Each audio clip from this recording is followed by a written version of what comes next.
Okay, hello everybody. I think we'll go ahead and get started. Um, by looking at this list of attendees, I think we know everybody here. It looks like all of you are museum docents. And if you're not, we will make sure that you know enough about this exhibition to help support it. So thank you so much for joining us. We really appreciate it. I wanted to mention that, as this is a Zoom webinar, you can see and hear us, but we can't see or hear you.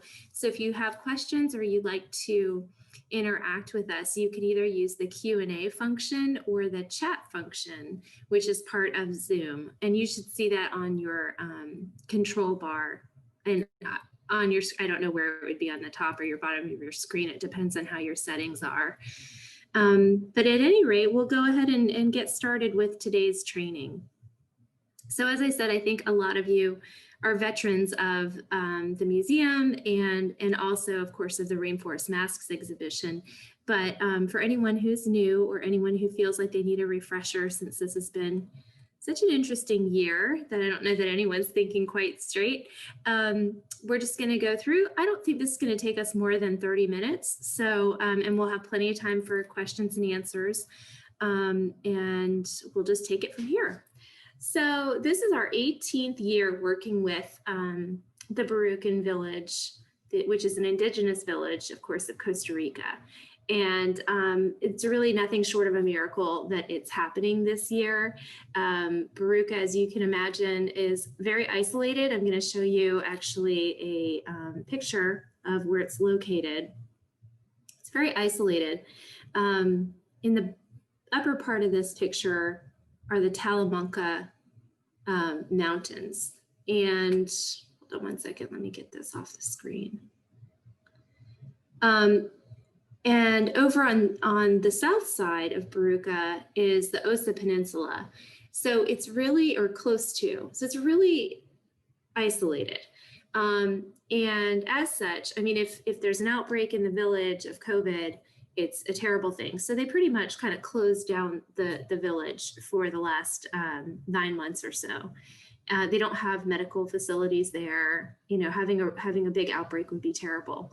But it also meant that they weren't able to have tourism, which is another, important industry for them. Pretty much the masks and tourism are what they do. So it's really amazing that we were able to make this happen this year, and really, really grateful to my bosses who offered to help support this initiative in a financial way, a little bit more than we have in the past. I mean, we always have, but basically we're able to really make it happen this year. And then of course our importers, Lucuma, whom we've been working with for the last 5 years, they just stop at nothing to make it happen. So we're really grateful to everyone who's worked so hard, and most especially the artists. As you can see from this picture, it's very rural, the setting, and what they ended up doing without tourism and without potentially masks, because the Postal Service was shut down for 8 months. So they weren't even sure if they could get their masks out if they made them. A lot of them went back to work in the fields. So they were doing a lot of agriculture and working in the fields. And so I think they're extremely grateful that this exhibition is happening this year. They need it. And we're really grateful too. So that being said, let's get started here. As I said, this is a picture of the setting of the village by the Talamanca Mountains. It's in the southwest corner of Costa Rica, kind of near the Osa. Some of you may have been to Corcovado National Park, which is a very famous park in Osa. And this is just an image, a Google map of Central America. So you can see that Costa Rica is this kind of thin isthmus that's, sandwiched between Panama and Nicaragua. And this is a map of Costa Rica. So most people would fly into San Jose, and then you take this, there's really 2 main highways that you could take.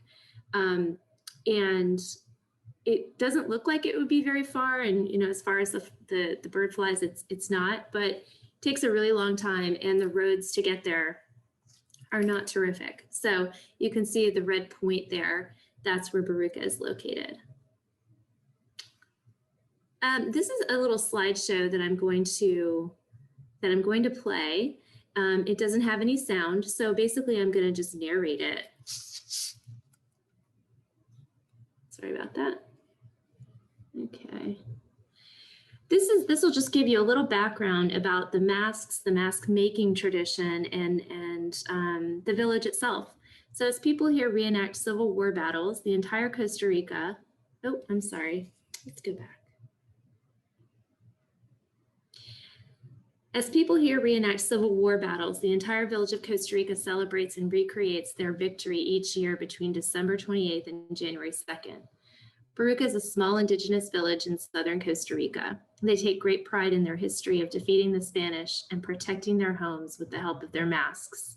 This is a picture of them in their festival, and you can see this is an annual festival, and they get really decked out. And they wear these ceremonial masks and they sort of dance them in the village. They're very proud of this.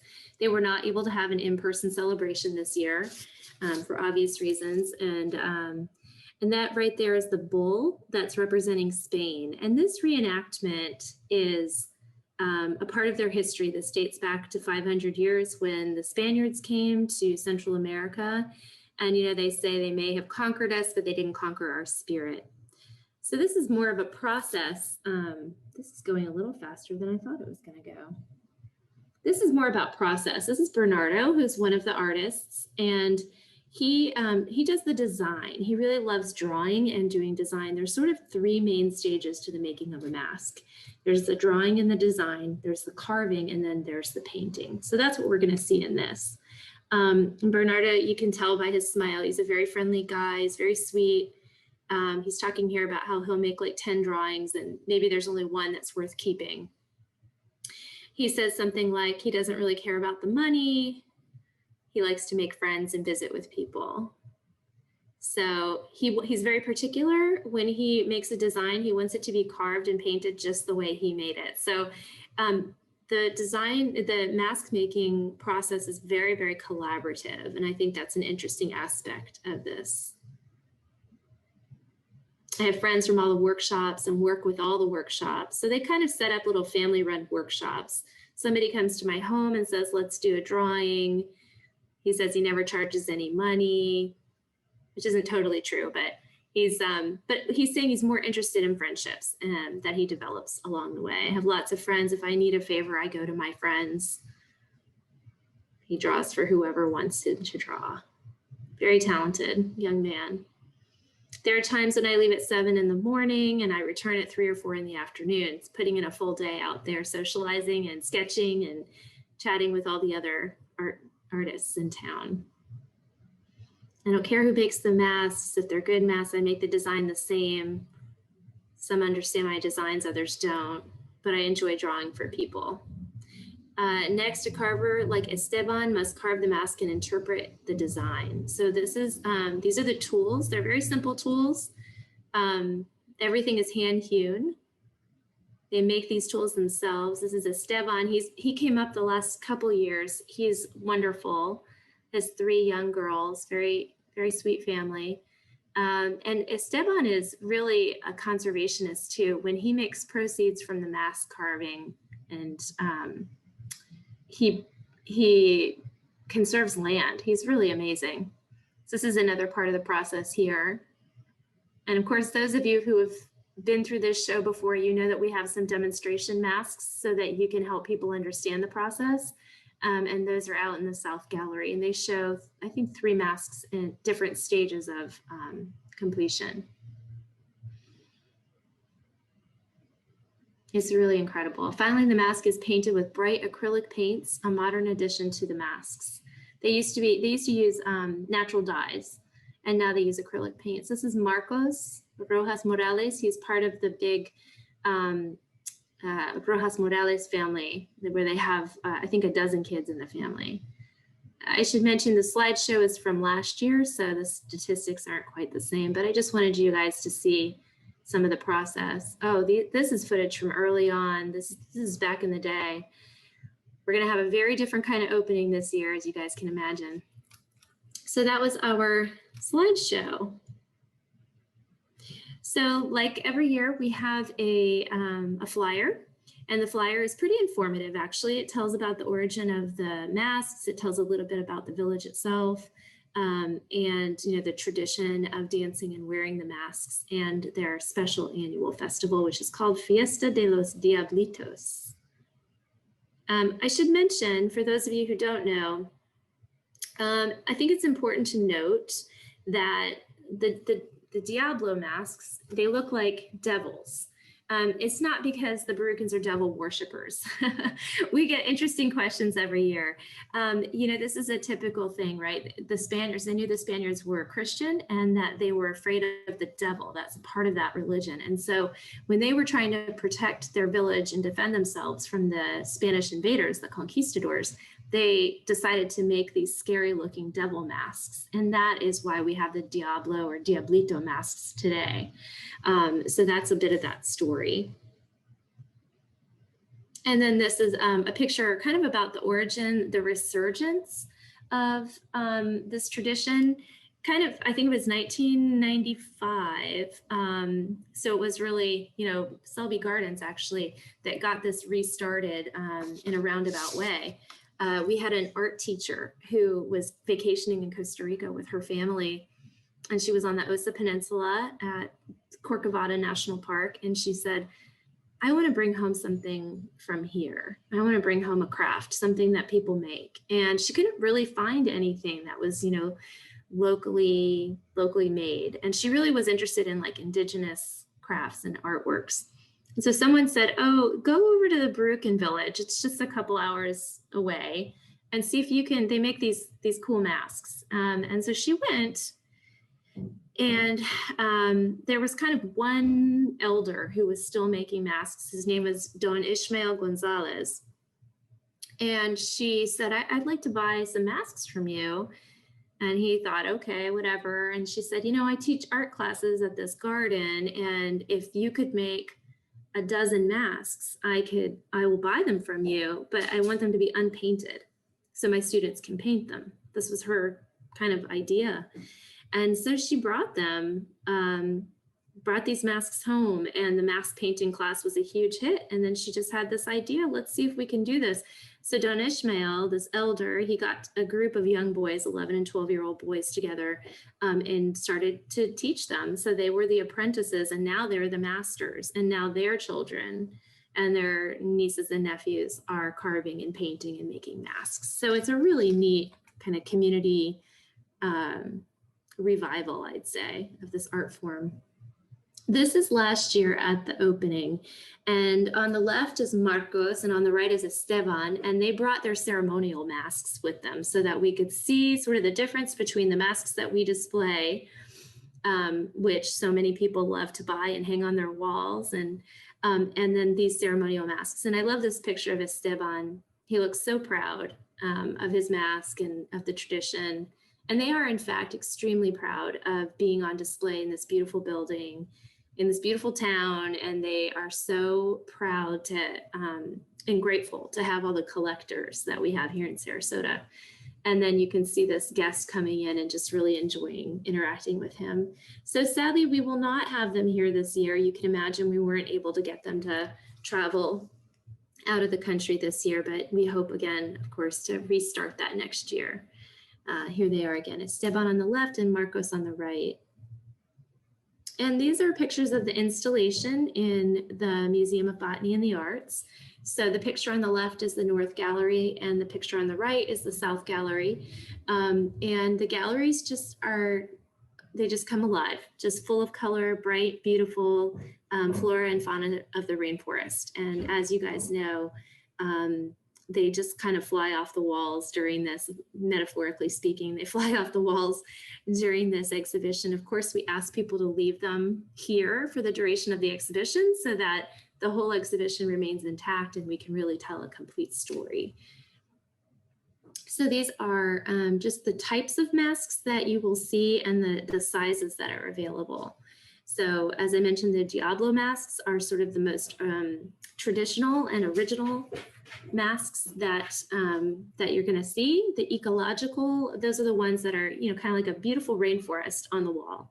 And the combinado has a devil, and sometimes it looks like he's being consumed by the forest, or, you know, he may have a butterfly in his head and an orchid on his horns. And then the cedar masks. And I'm happy to say there's more cedar masks this year than what we've had in the past couple of years. So that is being kind of rejuvenated as well. The other masks, the other three, are made out of balsa, which is a fast growing softwood. So it's sort of easy to carve. The cedar masks are it's a much harder wood. It's much more difficult to carve. And then the sizes, we have a variety of sizes: mini, smalls, mediums, large. We do not have a lot of extra large. I don't know if we have any extra large masks this year, but that's kind of what the inventory is looking like. And just to have a visual, these are some of the examples: the Diablo on the left, the Combinado in the center, and the Ecological on the right. And you can see the small face on the one on the right. That's sort of, they consider that like their guardian. He's like it's like a small Indian face. And he's very much a part of the ecosystem that's being represented there. And so that brings me to the opening reception, which is actually not a reception tomorrow. We're doing a preview and sale. And obviously we had to handle this very differently this year than in years past. So normally we would do a 5:30 to 7:30 evening ticketed reception. And for 2 hours, we have 140 people swarming the galleries, madly buying masks. And it's kind of fun and exciting. I think you guys all know, those of you who have worked it before. But we couldn't do that this year. So what we are doing is we stretched it out. From 10 a.m. to 2 p.m. is one entry point, and then afternoon admission is 2 to 6, and it is ticketed. And that's really for safety reasons. We can only have about 15 guests in the museum at a time, with our 5 docents that will be on at any time during the sale. So we want to provide a safe and positive experience for the mask buyers. We know that the people who come to the opening are serious mask buyers, and so we want to make sure it's an enjoyable experience for them and that it's safe for all of you. So that is the information about the opening tomorrow. So far, we've sold 55 tickets for the morning session and just 9 tickets for the afternoon session. That could change between now and tomorrow, but that's so it's going to be a pretty manageable day, I think. All right, I'm going to turn it over to Laura here, and we'll have time for Q&A, as I mentioned. Thanks. Okay, thank you, Jeannie. I hope everyone can hear me. I'm sorry I can't see you, but welcome. Well, these first slides, can show the atmosphere that's created by all these colorful masks on the walls. And we have almost 300 this year, given the situation. And then you'll see our famous red dots, which we'll talk about in a minute. And one of our wonderful volunteers. One of the things this year that we will not be doing is wearing the green vest. So you're not going to see green vests anywhere. So you could go to the next slide, Jean. Thank you. So as Jeannie was saying, we've had to make some changes to the way that we're going to structure this, hopefully to create a safe environment for everyone. We're not going to have a reception. There will be no food or beverages served. The entrance is going to be at the south porch, and there will be one-way traffic through the museum. And as she said, we're going to have limited capacity of about 15. We're also going to have a little pop-up shop over the weekend only in the classroom. And we'll have limited merchandise in there, but I have to say there's some really great jewelry, what they're calling student or apprentice level masks, which I think are pretty great actually. And some beautiful cloth masks that they painted, which are just fantastic. I think everybody's going to want one of those. Okay, so Jeannie, could you go to the next slide, please? So just a few things. We're going to talk about first the opening day and then the rest of the show after that. But as I said, the entrance is going to be through the south porch. Everyone, volunteers and guests, are required to wear a mask, and we will have extras if someone doesn't have one for whatever reason. And there are also sanitizing stations available. During the bulk of the show, we'll have 2 volunteers. So that means we can have a total of 18 guests at a time. During the opening, because we have more volunteers to help with sales, we'll just have 15 attendees. And we're going to have to ask the guests to line up outside. And they'll be coming through the wooden gate where there'll be a check-in table, and they'll receive a green wristband. So you'll be able to tell who's permitted. Only paid, obviously, guests are permitted to come in. And then the general public will be permitted to come in on Saturday to start the show.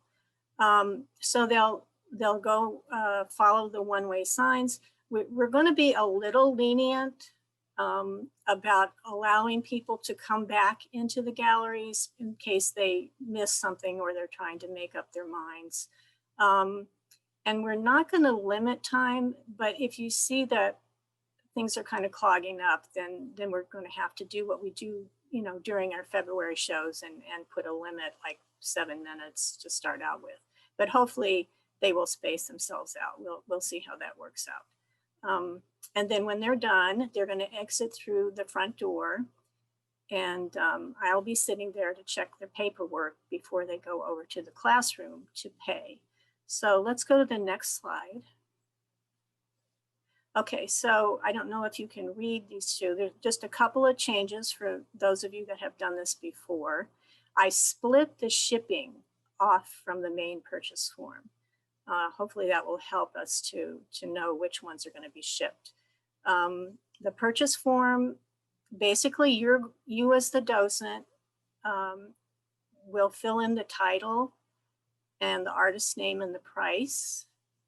And you'll see there a reminder to the purchaser that they will have a sales tax, a Florida sales tax added of 7%, unless the piece is going to be shipped out of the state.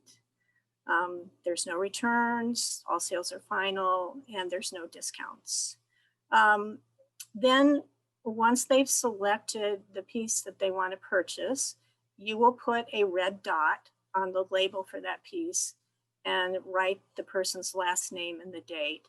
And then we will also have the inventory book, which on the opening I will take care of, where we also write the purchaser's name and date. That way we can cross-reference to make sure that there's no duplicates. And then they will be filling in their own contact information. We're trying to limit contact here. So once they're done, they will come out to the table where I'm at and fill in the rest. And then just be sure to tell them that the pickup is going to be February 1st and 2nd. We do want them to leave the mask unless there's a special circumstance for the duration of the show, which is through the end of January. And then, as I said, they'll take their purchase form over to the classroom, and that's where they're going to pay. And that's also where the pop-up shop is too, if they want to purchase something else there. The shipping form, as I said, is a separate form. And if they say they want to ship, then you again will fill in the mask number and the title, and they'll fill in the contact information, and then they'll check that they understand that this is a separate fee. And what they need to do is to contact Lacuma and set up the shipping and pay for it. Plus, there's a new charge this year, a flat handling fee of $15 per mask. And then they'll fill in where they want this to be seen, to send. And when they do come to pick up their masks, they won't be picking it up if they're shipping, but if they are shipping, they'll have that other piece of I think it's pink is the color now for that one. So the other thing that I wanted to say about that, I'll think of it in a minute. Anyways, could you go to the next slide, Jeannie, please?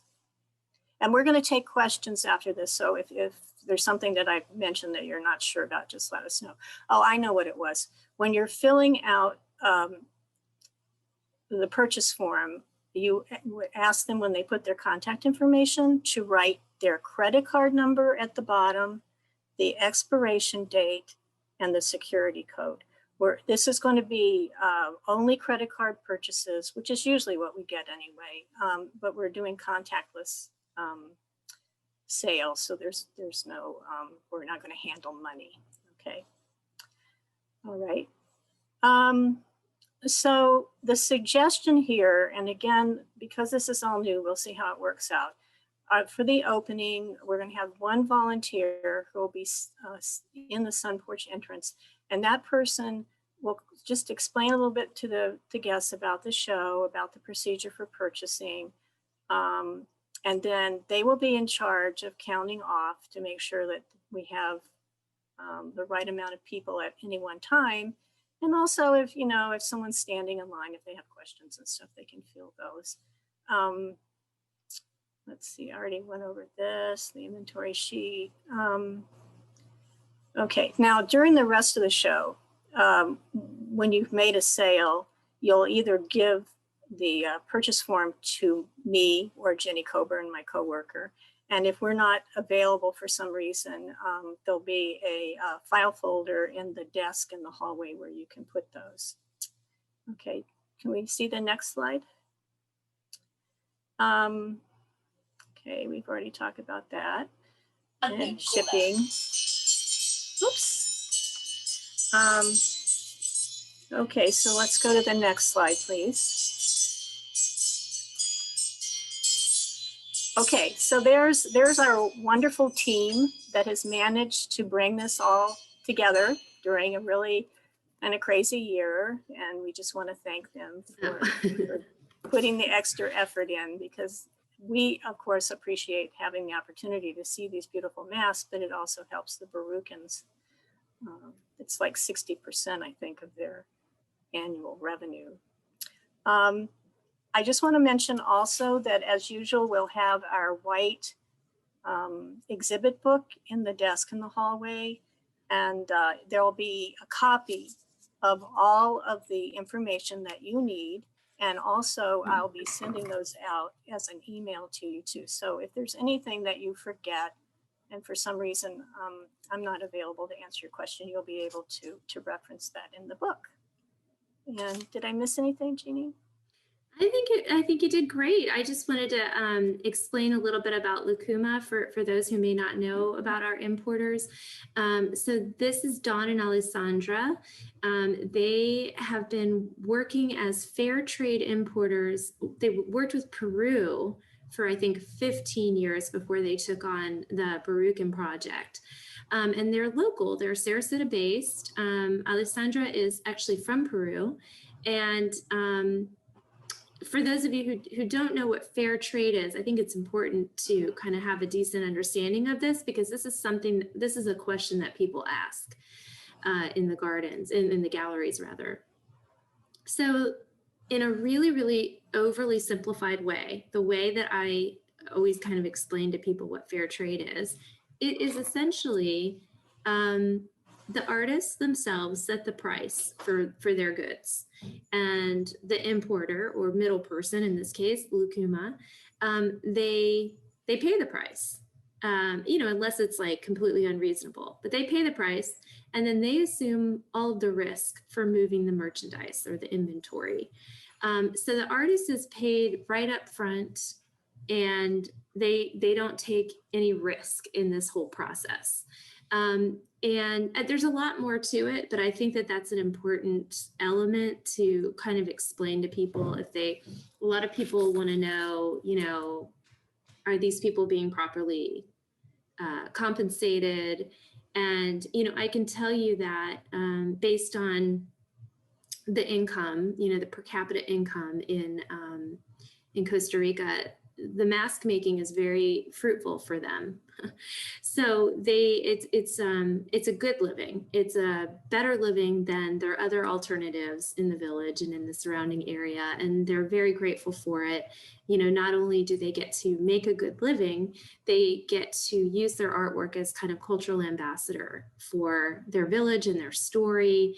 And they're very proud of it. So that is something that Don and Alessandra as fair trade importers know how to do. They know how to help nurture these artists to help make this a sustainable business for them, a year-round business. So they're not just relying on one exhibition at Selby Gardens a year. And so we're really indebted to Don and Alessandra for their hard work in making this happen. They've done a couple of other things that I think are very interesting while they've been handling this for the last 5 years. They have really elevated the carver to equal status as, excuse me, we both forgot to silence our phones. They elevated the carver to have equal status as the painters and even the drawer, the designer to some degree. And that was not something that we really necessarily understood early on, that there was this kind of 3-part process and it was very collaborative. And now, you know, their pay is more equitable. And I think it's, you know, you can't have a beautiful mask without having a really good carving first. And they've also really seeked out female artists and tried to understand the female role in this entire endeavor. So you'll see in the South Gallery this year, there's 2 good-sized walls that are dedicated to art that was done by women. So masks by women in the village. So I think that's really great. I also want to thank Laura for her hard work on this. This is a laborious exhibition, as you might imagine. And also Luis Flores, who is our intern, who's studying art history at Yale. He's working with us this year and just doing a wonderful job. And I also want to thank Jenny Coburn, who's been helping with the inventory and all of the kind of behind the scenes stuff. And of course, Donna and Alessandra, and all of you, our museum docents, for helping to engage our guests with this story and help make some sales, which really make a big difference for the people of Rica. And of course, you know that a percentage of the sales stays right here to support our mission at Selby Gardens. So this is just a win-win. And I think it's something the world needs right now. The exhibition is beautiful and colorful and happy. And I think people are really going to enjoy it. So now, if anybody has questions, go ahead and feel free to put them in the chat or the Q&A. And so far, we're not seeing any questions. So we must have done a great job, Laura. Okay, I got one question here. Wait, okay, I have a question. Okay, we'll wait. I'm not going to hang up anytime soon here. Hi and thanks. Thanks, Suzanne.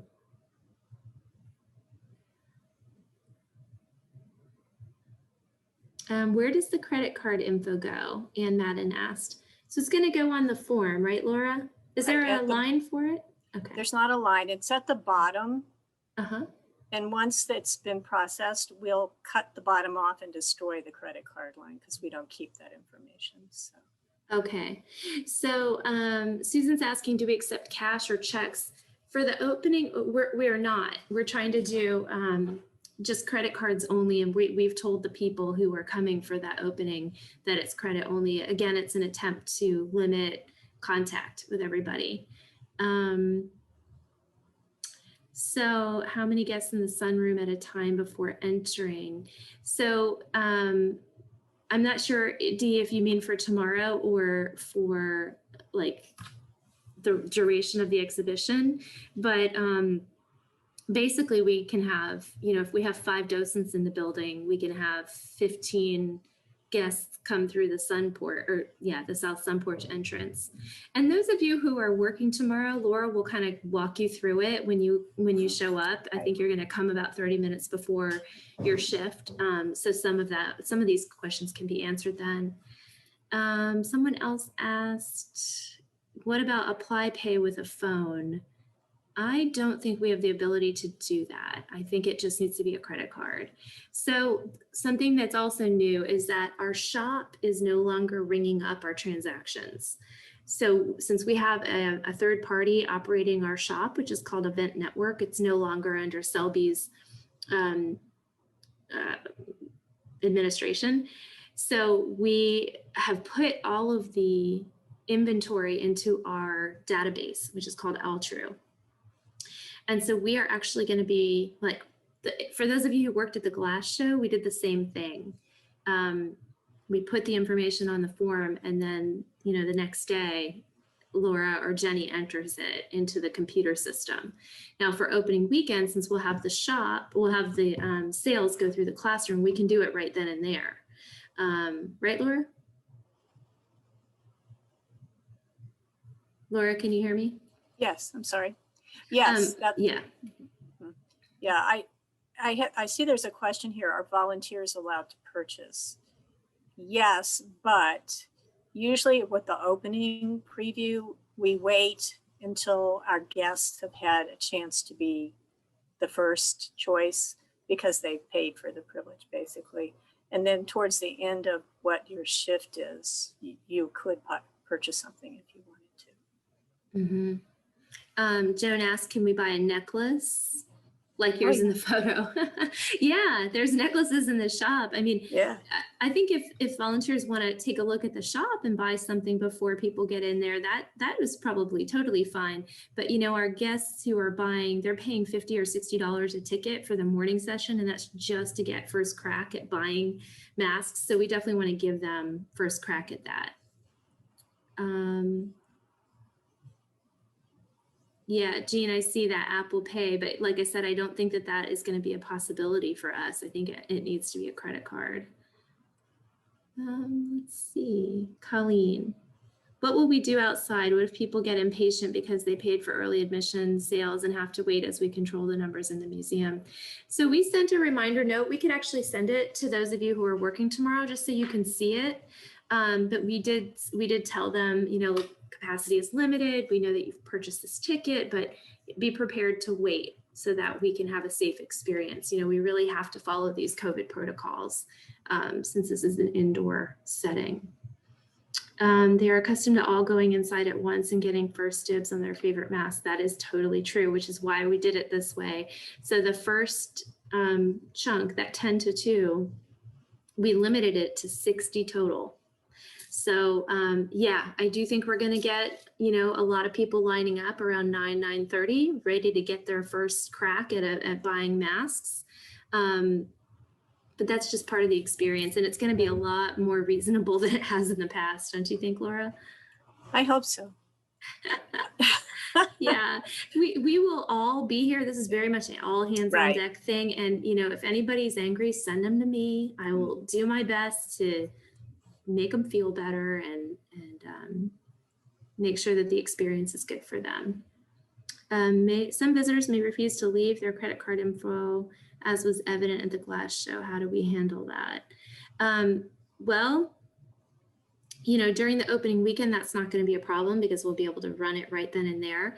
But for the duration of the show, I mean, they're going to have to take a risk. Essentially, Laura could call them the next day or Jenny could call them the next day and they could give the credit card number of the phone, but it may already sell between then and then because we're not going to put a sold sticker if they don't give us the credit card number. And just so you guys know, we take that all very seriously and it goes into a kind of vault. I mean, it's not going to be, no one else can get to that information but us. Right. And you can tell them, that it will be destroyed, that we do not keep credit card information on file for any reason. So that's totally true. Yeah. Okay. Anybody have any other questions? So Jeannie, I see there's one about if it rains. I'm not seeing that question, but we do have a rain plan if it rains. There's always the Michael's on the Bay where people can wait if it's a large number of people. There's the front porch of the mansion. And right, Laura, that was pretty Yeah. much our backup plan. Mhm. Yeah. Right. It doesn't look like it's going to rain tomorrow morning. It's supposed to rain tonight. Yeah, I think there's like 11% chance that we might have Okay. some morning showers, but hopefully nothing major. Okay. Great. Great. So Laura, do you want to forward to them, the people who are working tomorrow, just forward the note that we sent to all the ticket purchasers so they can see what we communicated with them? Sure. I think that might help. Okay. I wish we could see you all. I guess we'll see you tomorrow. Patty's asking what's the price range of the masks. Laura, is it about 175 to 1,000? Let's see. I just got the inventory. Let me look at it for just a second here. Okay, it looks like the most expensive one is $775, and it goes down to, let's see, $195 for some of the minis, I think. There's a great selection, and I think that you're going to have a hard time deciding which one you want to buy. As will our guests. Yeah. So just to give you a little context, in years past, lately, we've had around 350, I want to say.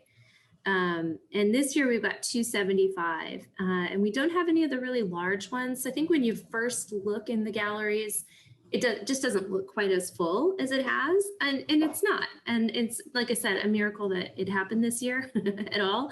But the quality of the masks is right there where it's always been, and in some cases, much improved. So I think people are going to be really happy with the selection.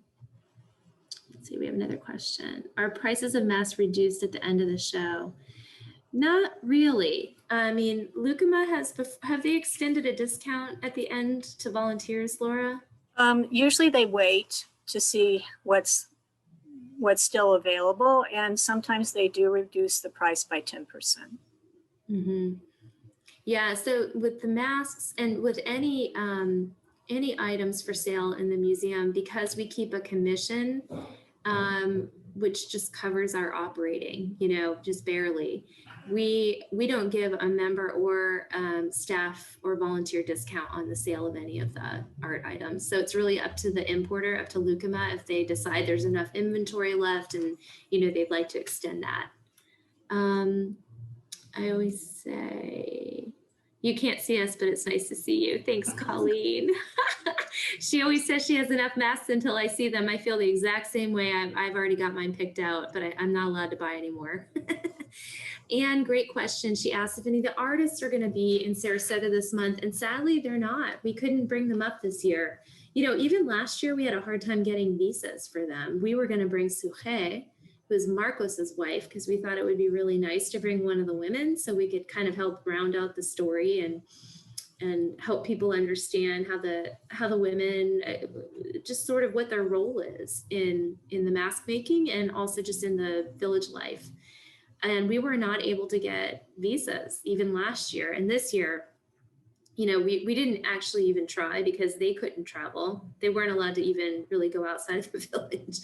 The Postal Service was shut down for 8 months. So sadly, we won't see them this year, which is very sad. Again, what caused the smaller number of masks this year? We know guests will ask. COVID caused the smaller number of masks. COVID caused all of it. We can blame COVID on everything here. And it really is true. It's actually, I'm going to say this again, it's a miracle it's happening at all. Yeah.